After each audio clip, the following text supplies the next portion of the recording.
Apocalypse ou Révélation accordée à Jean. Son auteur s'appelle Jean, chrétien exilé dans l'île de Patmos. Il raconte qu'il a été saisi par l'Esprit Saint le jour du Seigneur. Il a été entraîné dans un tourbillon de visions déroutantes, colorées, souvent violentes et au final pacifiées. Ce qui s'y dévoile, c'est le sens de l'histoire humaine. Dès les premiers mots du livre 1.1.8, nous apprenons qu'il s'agit d'une révélation divine. En grec, Apocalypsis signifie révélation, dévoilement. Qu'elle vient de Jésus-Christ et que le lecteur peut en attendre le bonheur. Ouverte par la vision d'un étonnant Fils d'homme, une première partie, 1.9.3.22, retranscrit des messages du Christ à 7 églises d'Asie mineure. Dans une deuxième partie, 4.1.11.18, Jean, transporté au ciel, enchaîne les images fulgurantes. Lors d'une liturgie céleste, un agneau, à la fois égorgé comme pour un sacrifice et vivant, ouvre un livre mystérieux.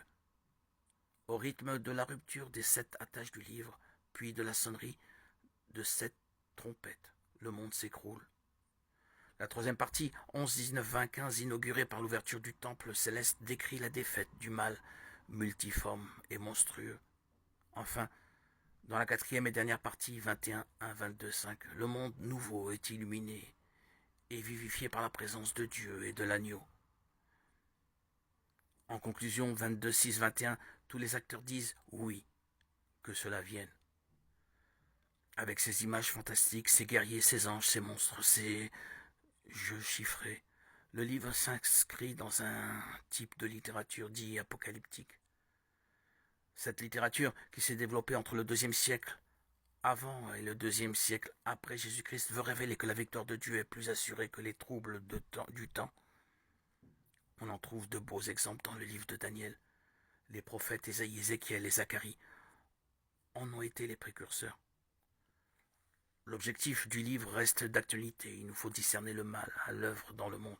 Un mal aux formes plus ou moins actives, plus ou moins larvées. Nous devons y résister, mais pas n'importe comment. Il convient de passer par la contemplation et l'écoute de Jésus-Christ crucifié et ressuscité, lui qui a triomphé de la mort.